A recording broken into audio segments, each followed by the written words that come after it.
नमस्ते दोस्तों, कैसे हैं आप लोग। तो दोस्तों आज हम पढ़ने वाले हैं चाचा चौधरी की कॉमिक्स चाचा चौधरी और साबू का हथौड़ा। साबू का हथौड़ा। वाह चाची, आज काफ़ी काफ़ी बढ़िया बनी है। साबू ज़्यादा बातें ना बना, पहाड़ी से पत्थर लाकर आग घर के आगे वाली सड़क बना दे। पर पहाड़ के पत्थर तोड़ने के लिए एक बड़ा हथौड़ा चाहिए। वह मैं ले आया। क्या तुम इसे उठा पाओगे? चाची, जो कहोगी, इस हथौड़े को सिर्फ मैं ही उठा पाऊंगा। शहर के बाहर पत्थर है, वहां पत्थर तोड़कर इकट्ठे कर लेना। ट्रक में लाद लाएंगे। इस इमारत पर झंडा फहराने के लिए यह पाइप लगाना है, पर यह थम ही नहीं रहा। अरे साबू, इस पाइप को हथौड़े से ठोक दे, यह थम जाएगा। नेताजी, इसे ठोकने के बजाय रस्सियों से बांधो तो अच्छा रहेगा। अरे रस्सियाँ कहाँ ढूंढता फिरूं। साबू, इसे ठोक दे तो यह पाइप आधी आंधी तूफान में हिलेगा भी नहीं। नेताजी, आप नहीं मानते तो लो, एक हाथ मार देता हूँ। आओ आगे बढ़े। अरे साबू, एक उपकार का काम कर दे, अपने हथौड़े से इस बिजली के खंभे को ठोक दे। अरे यह तो इलेक्ट्रिसिटी बोर्ड के इंजीनियर साहब है। इंजीनियर साहब, पहले झंडा लगाने के लिए छत पर एक पाइप को ठोका था, जो छत से आर पार होकर नीचे कमरे में चला गया। कहीं यहाँ भी फायदे की जगह नुकसान न हो जाए। यहाँ तो कोई कमरा नहीं, इस खंभे को तो हमने जमीन पर ही काटना है। अच्छी बात है साबू, जरा एक हाथ मार देना। जय बजरंग बली। हैं? खंभा कहाँ गया? जमीन के अंदर धस गया। पेट्रोलियम। चाचा जी, हमने तेल खोज निकाला। चलो अब आगे बढ़े। वह पहाड़ आ गया जहाँ से हमें पत्थर तोड़ना है। अरे भाई, पहाड़ से नीचे आ जाओ, हमें पत्थर तोड़ना है। मैं नीचे नहीं उतरूंगा, तुम्हें पत्थर तोड़ना है तो तोड़ लो। ठीक है। खटाक। हे गंगा मैया, मेरा बिछड़ा बेटा मिला दे। बेटा तुम? साबू, मैं तुम्हारी शुक्रगुजार हूँ, तुमने मेरा खोया बेटा मिलवा दिया। यह नाराज होकर घर से भाग गया था।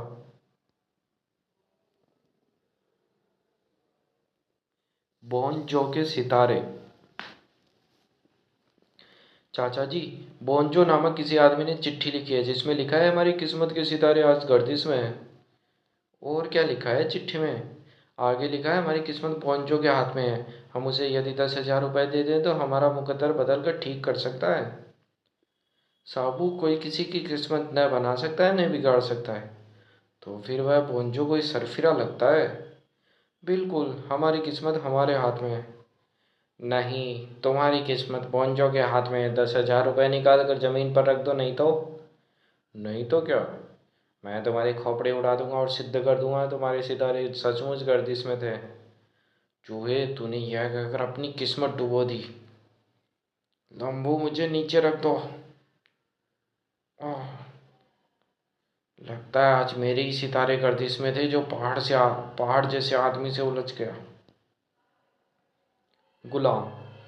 ओह, आज मैं देर तक सोता रहा। आज 15 अगस्त है, आज़ादी का दिन, और मुझे लाल किले पर प्रधानमंत्री का भाषण सुनने जाना है। अच्छा किया जो तुमने जल्दी से चाय दे दी। अब मैं चलता हूँ। चारों तरफ चहल पहल है।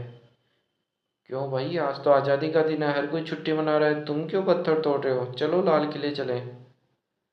मैं कैसे जा सकता हूँ? मेरे पैरों में जंजीरें पड़ी हैं। जंजीरें किसने डाली? मैंने। वह मजदूर मेरा गुलाम है। लेकिन लाला बकबक, गुलाम प्रथा तो वर्षों पहले खत्म हो गई। इस मजदूर के पिता ने मुझसे 500 रुपये कर्ज लिए थे। जब तक ये नहीं चुकते यह मेरा गुलाम रहेगा। अगर कर्ज की रकम मैं चुका दूँ तो मैं इस गुलाम को आज़ाद कर दूंगा। यह लो कागज और पेन, लिखो इकरारनामा। यह आदमी कुछ बेवकूफ़ लगता है जो उसका कर्जा यूं ही चुका रहा है। ओह, पेन तो गिरकर टूट गया। यह तुमने क्या किया? यह वह फाउंटेन पेन था जिससे ब्रिटिश सरकार ने इकरारनामा लिखकर भारत को आज़ादी दी थी। यह ऐतिहासिक पेन लाखों रुपए का था। लेकिन इतनी की बड़ी कीमत मैं नहीं चुका सकता। तो फिर तुम्हें वर्षों मेरा गुलाम रहकर काम करना पड़ेगा। रहम, मैं इस पेन के बदले उस मजदूर को रिहा कर देता हूँ। मंजूर है। जल्दी चलो भाई, प्रधानमंत्री का भाषण शुरू होने वाला है। लेकिन आपका वह कीमती पेन? वह 1.25 रुपये का मामूली पेन था, बाजार से दूसरा खरीद लेंगे। Mister Ringo. चाचा जी, दुनिया में भिन्न भिन्न किस्म के लोग क्यों हैं? कोई काला है, कोई गोरा, कोई ठीकना, कोई लंबा, कोई कांटे की तरह दुबला, तो कोई ढोल की तरह मोटा। संसार में सभी क्यों नहीं एक जैसे हो जाते? साबू, यह कुदरत का खेल है। आदमी पर उसकी जाति और प्रदेश का बड़ा असर पड़ता है, और कुदरत ने जिसे जैसा बनाया वह उसी तरह अच्छा है। अरे, भाषण ही देते रहोगे या मेरी तरफ भी ध्यान दोगे? मैं रेंगू हूँ, अपने कद के कारण मैं बहुत शर्मिंदा हूँ।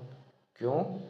मैं शायद दुनिया का सबसे छोटा आदमी हूँ। लोगों ने बताया कि सिर्फ आप ही मेरा कद लंबा कर सकते हैं। पर ठीकने पर में क्या बुराई है? तुम्हें कपड़ों पर कम खर्च करना पड़ेगा। अगर मेरी शादी नहीं हो रही, इतने छोटे कद की लड़की दुनिया में कहाँ मिलेगी?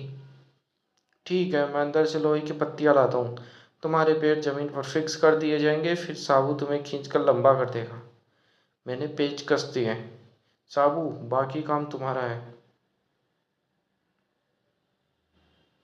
हाँ तो मिस्टर रिंगो, मैं तुम्हें लंबा करने जा रहा हूँ। सांस रोक कर खड़े हो जाओ। खुश? अब तो तुम्हारा सिर साबू से भी 1 फुट ऊपर निकल गया। मैं फिर कुंवारा रह जाऊंगा। शादी के लिए इतनी लंबी लड़की कहाँ से मिलेगी? लोग किसी भी हाल में खुश नहीं। बदला। वाह, आज चाची ने मटर पुलाव बड़ा लाजवाब बनाया है। तुम लोगों को सिर्फ खाने से ही काम है या कुछ कमाने का भी फिक्र है? भगवान, पहले साबू को कुछ खा तो लेने दो। खा लो। मैं तो सिर्फ यह कहने आई थी कि अगर पैसों का प्रबंध न हुआ तो शाम को खाना नहीं मिलेगा। राशन का ड्रम बोल रहा है। शाम से पहले ही हम कुछ ना कुछ इंतजाम कर लेंगे। चाचा जी, मैं जाता हूँ, देखता हूँ कुछ काम मिल जाए तो। सबरू, तुम्हारे चौकटे का फोटो खींच लूँ? नहीं, कल साबू ने एक मुक्का मारा था तो मैं झील में जा गिरा। जब तक उसका बदला न ले लूँ मुझे चैन नहीं मिलेगा। देखो, वह आ रहा है। तुम उसका फोटो खींचो, पीछे से मैं उसके सिर पर लठ मारूंगा, हिसाब बराबर हो जाएगा। साबू, एक चाय के विज्ञापन के लिए मॉडलिंग करोगे? पैसे मिलेंगे। अगर पैसे मिलेंगे तो मैं तैयार हूँ। हाँ, ऐसे ही मुस्कुराते रहो। आह, लठ टूट गया तो क्या हुआ? वह लोहे का बक्से मारता हूँ। साबू, एक शॉट और। हाँ ठीक है। आह, वाह, यह बक्सा तो करेंसी नोटों से भरा था। लो चाचा जी, इन नोटों से 15 दिन का राशन आ जाएगा। कवि और चाचा चौधरी। साबू, वह मेरा आम का पेड़ है। तुम कितनी देर में उस पेड़ के सारे आम मुझे दे सकते हो? 1 मिनट में। यह लीजिए। ओह, तुमने तो मेरा पेड़ जड़ से उखाड़ दिया। मैंने सोचा एक आम तोड़ने से घंटों लग जाएंगे, इस तरह सारे आम एक साथ आपके पास आ जाएंगे। चले जाओ। क्या जमाना आ गया है, भलाई करो बुराई मिलती है। ओह, बारिश शुरू हो गई। जब तक बारिश नहीं रुकती है आज रेस्ट ठीक है। वाह, बाहर बारिश ने क्या समा बांधा है। चाचा चौधरी, मैंने बरसात पर एक कविता लिखी है, अंदर आकर सुनाऊं? अगर तुम इस खिड़की से अंदर आ सकते हो तो आ जाओ। चाचा चौधरी भी लोगों को चक्कर में डालता रहता है। जब दरवाजा है तो फिर चोरों की तरह खिड़की से कूद कर क्यों अंदर घुसे? उफ, इसीलिए मैंने तुम्हें खिड़की के रास्ते अंदर आने को कहा था। मेरे दरवाजे के आगे खुला मैन होल है। छुपे रुस्तम। आओ साबू, यह कैसा यह पैसा बैंक में जमा कराएं। क्या यह अपना है? नहीं, यह पैसा एक चैरिटी ट्रस्ट का है और उसी के अकाउंट में जमा होगा। डाकू डक्कू। धमाके। यह किस कबूतर को पकड़ लाया? यह जनाब छुपे रुस्तम है। जेब काट कर 9 2 11 हो जाते हैं और किसी तरह ऐसी जगह छुपते हैं जहाँ कोई ना ढूंढ सके। एक बार गलती से मैंने मिनिस्टर की पॉकेट मार दी थी। फिर क्या था, शहर की कोतवाली की सारी पुलिस मुझे ढूंढने में लग गई मगर मैं उन्हें ना मिला। तो तुम कहाँ छुपे थे? शहर की कोतवाली में। जब सारी पुलिस मेरी तलाश में सारे शहर में फैली थी तो वहीं एक जगह ऐसी थी जहाँ पुलिस नहीं थी। शाबाश, सचमुच तुम्हारे दिमाग की दाद देनी पड़ेगी। मुझे खबर मिली है चाचा चौधरी ढेर सारा रुपया बैग में रखकर बैंक को जा रहा है। मुझे वह बैग चाहिए। यह तो मेरे बाएं हाथ का खेल है। ओह, बैग। मैं अभी लाता हूँ उस चूहे को पकड़ कर। अरे, कहाँ गायब हो गया? इस लकड़ी की बेंच पर बैठकर ठंडे दिमाग से सोचना चाहिए वह कहाँ छुपा है। ओह, ओह, मैं इस बेंच के नीचे छुपा था। छुपे रुस्तम तो बैग की बजाय पट्टियों और प्लास्टर के साथ आ रहा है। Colour TV. वाह, खूब। ढक्कन और मक्खन दो चोर। ढक्कन, इस घर में टीवी है। जहाँ हो वहीं बैठे रहो। ढक्कन, जाओ टीवी उठा लो। अरे भाई, इस टीवी का तुम क्या करोगे? क्यों, हम क्या हमें मनोरंजन का साधन नहीं चाहिए? क्या चोर समाज का हिस्सा नहीं होते? यह टीवी हम अपने छिपने के अड्डे पर लगाएंगे। तो फिर अगर लेना ही है तो इस ब्लैक एंड वाइट का क्या करोगे? कोई क्यों नहीं कोई कलर टीवी ले दे? वह कहाँ मिलेगा? दरवाजे के बाहर एक इम्पोर्टेंट कलर टीवी रखा है। कहो मक्खन, क्या मर्जी है। अगर कोई सेठ हथियाना है तो क्यों ना कलर टीवी हथियाया जाए। और फिर वह रखा भी दरवाजे के बाहर है। आओ। वाह, सचमुच यह कलर टीवी हमारे चोर अड्डे पर ठीक रहेगा। ढक्कन, इसे उठा कर ले चलो। पहलवान, एक तरफ हो जाओ, मेरा मनचाहा प्रोग्राम आ रहा है। क्यों? क्यों नहीं इस लंबू की पहले बोलती बंद कर दी जाए। जितनी गोलियां इस रिवॉल्वर में सारी इस लंबू के पेट में उड़ेल दो। मच्छरों को भगाने के लिए हाथ चलाना ही पड़ता है। ढक्कन, हम कहाँ हैं? शहर के टीवी टावर पर। स्मगलिंग। इंस्पेक्टर डमडम। चाचा चौधरी का घर किधर है? इंस्पेक्टर साहब, सीधे चले जाइए। तीर की तरह आप चाचा चौधरी के घर पहुंच जाओगे। लगता है इंस्पेक्टर चक्कर में है। पुलिस तो दूसरों को चक्कर में डाल देती है। लोग चाचा चौधरी के घर का पता तभी पूछते हैं जब वे मुसीबत में होते हैं। चाचा जी, मेरी मदद कीजिए, मेरी नौकरी खतरे में, एक बीवी और 8 बच्चों का भरण पोषण मुझ पर है। चाचा जी, मेरी ड्यूटी हवाई अड्डे पर है। एक स्मगलर विदेशी घड़ियां और सोने के बिस्किट स्मगल कर रहा है लेकिन पकड़ा नहीं जा रहा। मेरे अफसर ने वार्निंग दी है कि अगर आज स्मगलर न पकड़ा गया तो नौकरी से मेरी छुट्टी। स्मगलिंग तो से तो देश की आर्थिक व्यवस्था को भी नुकसान पहुंचता है। उसका पकड़ा जाना देश हित में होगा। आओ चले। मैं भी आऊं? नहीं साबू, तुम यहीं रहो। इस काम में ताकत की नहीं, अकल की जरूरत है। विदेशी फ्लाइट आई और एयरपोर्ट पर पैसेंजर आने लगे। बाबा जी, 1 मिनट ठहरिए। हमें परेशान ना करो, तुम देख रहे हो हमारे पास कोई विदेशी माल नहीं, यहाँ तक कि हमने कपड़े भी नहीं पहन रखे। हम अमेरिका से कुछ लेकर नहीं आए। हम वहाँ के लोगों को योग और ध्यान की शिक्षा देकर आए हैं, जिसमें वे माया का मोह छोड़कर शांति से जीना सीखे। आप महान हैं, इसी बात पर मिलाइए हाथ। इंस्पेक्टर साहब, इस प्लास्टिक के खोखले नकली हाथ के अंदर स्मगल घड़ियां और सोने के बिस्किट छिपाई हैं। इस बाबा का हाथ बहुत साल पहले कट गया था। इस कटे हुए हाथ का फायदा उठाने के लिए हूबहू मिलता जुलता एक प्लास्टिक का हाथ बनवाया जिसमें माल स्मगल किया जा सके। सचमुच आपके दिमाग का कोई शान ही नहीं है। चाचा चौधरी का दिमाग कंप्यूटर से तेज चलता है। वह फुटबॉल। पटकू, क्या अब तुझे फुटबॉल खेलने का शौक चढ़ा है? यह फुटबॉल खेलने के लिए नहीं, तमाशा देखने के लिए है। कैसा तमाशा? इसे एक जोर की किक लगाओ। अभी लो। मेरा पेट टूट गया। हो, यह फुटबॉल ठोस पत्थर की है। अब देखना, मैं साबू से कहूँगा ये फुटबॉल खेलो। जब वह उसे इसे अपनी आदत के मुताबिक जोर से किक मारेगा तो बस। तो साबू और चाचा चौधरी भी इधर ही आ रहे हैं। साबू देखो, तुम्हारे लिए मैं ये फुटबॉल लाया हूँ, जरा इसे अपनी किस्म की किक जमाओ। इसमें फुटबॉल नहीं, बास्केटबॉल बेहतर खेला जा सकता है। साबू, तुम्हें बास्केटबॉल खेलने का शौक है ना? देखे तुम ये खेल कैसे खेलते हो। पहले बॉल को अपने कब्जे में किया, फिर उसे बास्केट की तरफ यूं ऊंचे उछाल दिया। ओह, पटकू, बाकी खेल फिर कभी। गट्टू जेब कतरा। इंस्पेक्टर साहब, कहिए कैसा आना हुआ? बैठिए, चाय पीजिए। चाचा जी, एक समस्या लेकर आया हूँ। गट्टू जेब कतरा मेरी परेशानी बना हुआ है। बड़े बड़े की जेब काट लेता है। एक बार तो एक मंत्री भी जेब कटा बैठा। तो भाई उसको पकड़ लो। कैसे? वह जेब काट कर आनन फानन में गायब हो जाता है, पुलिस उसे तब पकड़ जब पता ही हो कि वह है कहाँ। ठीक है, अपना कान इधर लाओ। मैं समझ गया, ऐसा ही होगा। गट्टू जेब कतरा। गट्टू उस्ताद, ये जो आ रहा है ना, चाचा चौधरी है, पता चला इसने पुलिस से मिलकर तुम्हें पकड़ने का प्लान बनाया है। यह मुझे क्या पकड़ेगा, मैं भी इसी की जेब काट देता हूँ। माफ़ कीजिए, धक्का लग गया। देखा, मैंने उसी का बटुआ पार कर दिया। इसे जेब में ही रखो और पुलिस के आने से पहले ही उठ चलो। हम शहर से बाहर ऐसी जगह जाएंगे जहाँ पुलिस को पता न चले। Police headquarter. शहर का इलेक्ट्रॉनिक्स नक्शा बता रहा है कि गट्टू उत्तरी मॉल रोड पर जा रहा है।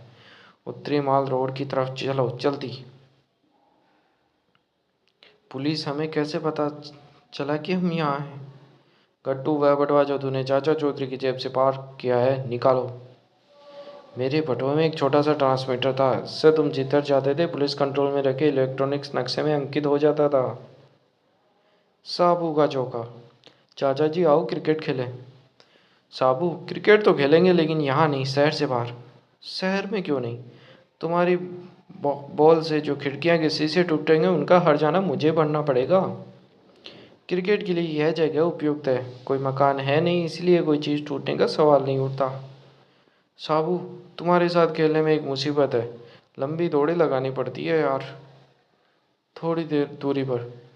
लाला, तुम्हारी रिहाई के लिए फिरौती का रुपया लाने के लिए मैंने जो वक्त दिया था वह खत्म हो गया, रुपया नहीं आया, मैं तुम्हें मारने जा रहा हूँ। ओह, अरे, यह तो बदनाम डाकू घड़को है जो मशहूर उद्योगपति नागौन को उठा लेके गया था। धन्यवाद लाला जी, धन्यवाद। क्रिकेट की गेंद का करिए जिसने डाकू खड़को की खोपड़ी तोड़ रखी है। मैं 5 लाख रुपए का दान देता हूँ ताकि इस पैसे से भारत में विश्व कप क्रिकेट मैच कराया जाए। बरसात में। चाचा जी आओ, सिनेमा का टाइम हो गया, अच्छी फिल्म लगी है। मैं भी तुम्हारे साथ चलता हूँ। साबू, तुम्हारे बैठने के लिए सिनेमा हॉल में कोई सीट नहीं है। चाचा जी, मैं बाहर से फ़ोटो देख कर ही आ जाऊँगा। अरे भाई, मौसम ख़राब है, कभी भी वर्षा हो सकती है, या छतरी लेते जाओ। अरे भगवान, छतरी को हम कहाँ उठाए फिरेंगे, इसे अपने पास ही रखो। चलो जल्दी चलो, हम इंडियन न्यूज़ रिव्यू को छोड़ना नहीं चाहते। लो चाचा जी, बारिश शुरू हो गई, छतरी अब हम लाए नहीं, अब क्या करें? फिक्र ना करो। साबू, जरा अपना हाथ नीचे करना। अभी लो चाचा जी। वाह, देखा, अब हम बारिश से बचे रहेंगे। अरे चाचा जी देखो, साबू का सिर कहाँ गायब हो गया। बारिश अधिक हो गई, अब हमें साबू के करीब नहीं रहना चाहिए।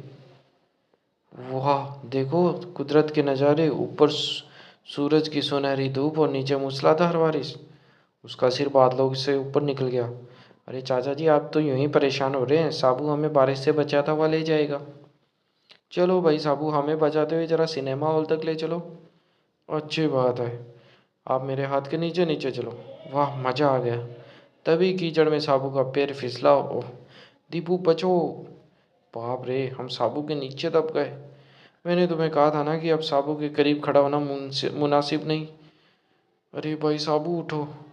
ओह मेरा कंधा, आय मेरी कमर, सिनेमा को मारो गोली, चलो अब जल्दी चाची से चूना लगवाएं।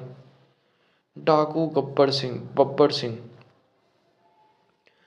डाकू बब्बर सिंह अपने गिरोह के साथ जा रहा है। क्यों रे सांबा, सरकार ने हमारे सिर पर कितना इनाम रखा है? हुजूर 50,000, पर हम अपना नाम डुबो कर आपका नाम डुबो कर नहीं है, हमने रामपुर गांव की सारी आबादी को पेड़ पर उल्टा लटका गोलियों से भून दिया और 2 लाख रुपए की नकदी व जेवर लूट कर अपने साथ ले आए। शाबाश, वे तो फिल्मी डाकू थे जो अपने सरदार का नाम डुबवाया, हम तो असली हैं। अरे सांबा, तू एक कांपने क्यों लगा? वह देखो सरदार सामने। यह पेड़ काट कर जल्दी घर ले जाना चाहिए। क्यों रे, तू इस चूहे से डर गया? लानत है तेरे पे, तूने बब्बर सिंह का नाम डुबो दिया, मैं भी इसे गोली से भून डालता हूँ। सरदार, वह मामूली आदमी नहीं, वह चाचा चौधरी है जिसने आज तक किसी से मात नहीं खाई। खामोश। बंदूक की आवाज़। यह डाकू बब्बर सिंह अपने साथियों के साथ आ रहे हैं, उनके पास बंदूकें हैं, उनसे अकेले मुकाबला न कर सकूंगा, कोई ट्रिक लगानी पड़ेगी। हा हा हा, वह देखो, वह तो भागा जा रहा है चूहा, तुम इसी से इतना डर रहे थे? सरदार, तुम नहीं जानते वह छोटा सा आदमी। खामोश, इस चूहे का पीछा करते हैं, हमेशा हमेशा के लिए ख़त्म कर देंगे। जल्दी से पुल पार कर लूँ, वे डाकू भी मेरे पीछे आ रहे हैं। जैसा मैं चाहता हूँ वैसा ही हुआ। जब बब्बर सिंह और उसके साथी पुल के बीचों बीच आए, बस एक ही बार में ये रस्सी कटकर अलग हो जाएगी। और रस्सी के कटते ही, ओह यह क्या, आए मरा बचाओ। अरे सांबा, तू तो सच कहता था। चाचा चौधरी ने किसी से आज तक मात नहीं खाई। अब जाकर चैन से लकड़ी काटूंगा। तो दोस्तों, ये कॉमिक्स यही समाप्त होती है। धन्यवाद।